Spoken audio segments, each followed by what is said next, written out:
Hello, I'm David Hughes. Welcome to Your Perfect Body, the podcast of the Esoteric Teaching community.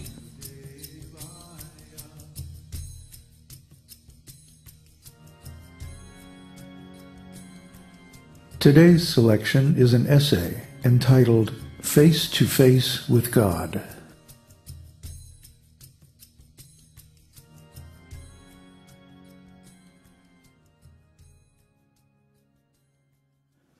The last few days we have been studying Bhagavad Gita. Let us just consider for a moment how wonderful Bhagavad Gita is. Arjuna is having a long conversation with Krishna on the battlefield of Kurukshetra. He is face to face with God. Is there anything so wonderful in any of the other scriptures of the world? Just stop and consider. For example, in the Bible, there are a few descriptions of encounters with God, but there is always some kind of medium, a burning bush or smoke, and the conversation is sketchy and short, and God seems far away. Even the night in the Garden of Gethsemane, when Jesus prayed so intensely that he is described as sweating blood, is described only in summary. The disciples, who should have recorded every word, were, incredibly enough, asleep. But in Bhagavad Gita, Arjuna is having an elaborate philosophical discussion directly with Krishna, the Supreme Personality of Godhead, who is seated in his chariot as the driver. This sacred conversation covers the entire range of Vedic philosophy and yoga practice in just 700 simple Sanskrit shlokas. And although the narrator of Bhagavad Gita, Sanjaya, is miles away in Hastinapur, he reports the conversation in complete detail. Every word is recorded. This is a truly remarkable example of Vedic spiritual technology. Even more amazing, just as Bhagavad Gita is only one section of the much larger work Mahabharata, Arjuna's discussion with Krishna in the chariot is only one out of many encounters they had during a lifelong intimate friendship. And Arjuna was not the only one to have a close relationship with Krishna. The scriptures of the esoteric teaching recount the stories of many exalted devotees in many different relationships with Krishna. All told, Bhagavad Gita contains more information about God, relationships with God, and the actual words of God than all the other scriptures of the world combined.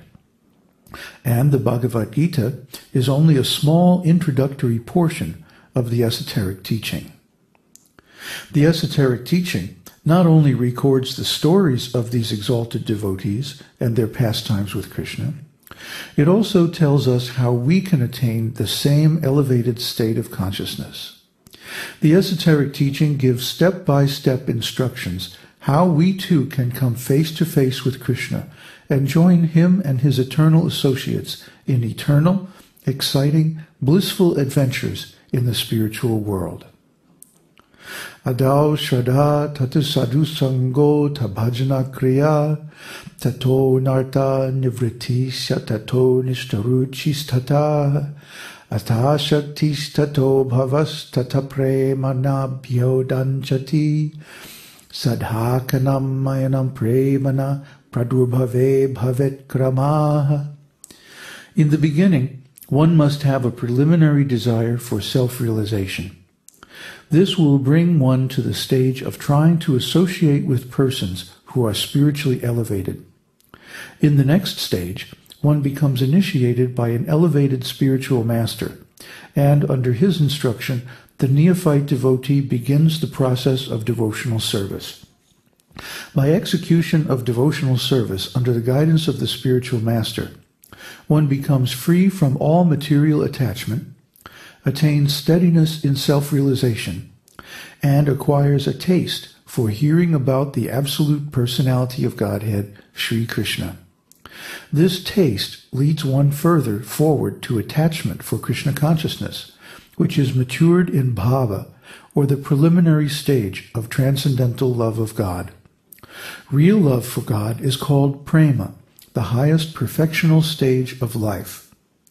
Bhakti Rasamrita Sindhu 1.4.15.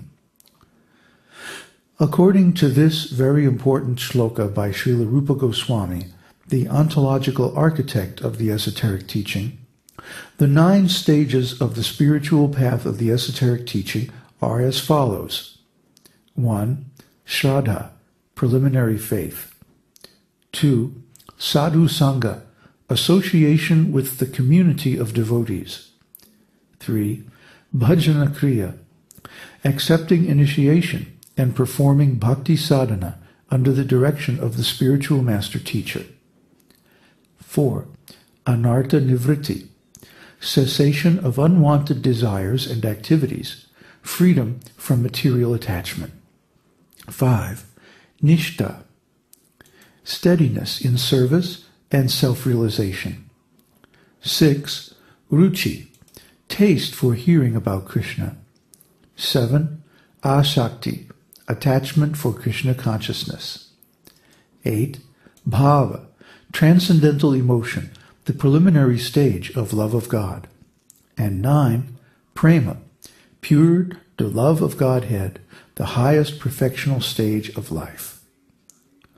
Everyone goes through these 9 stages.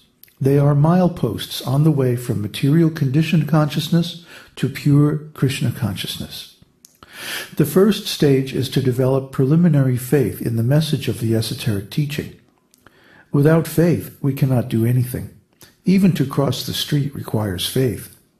But faith is only preliminary to the actual path of the esoteric teaching. The real path begins from association with devotees. The pastimes of Krishna can be properly received only from devotees. If one has developed a little bit of Krishna consciousness by hearing from Vaishnavas about the activities of Krishna, then one naturally wants to associate with Vaishnavas who are interested only in Krishna consciousness. One can associate through a book or a podcast like this one, but the best kind of association is face-to-face, personal association. Therefore, we strongly encourage our students to form small groups among their friends to study and practice this esoteric teaching together in your homes. We can provide all the information, directions, and materials you need to manage such a group. All you need is some faith and sincerity and the desire to advance on the path of the esoteric teaching.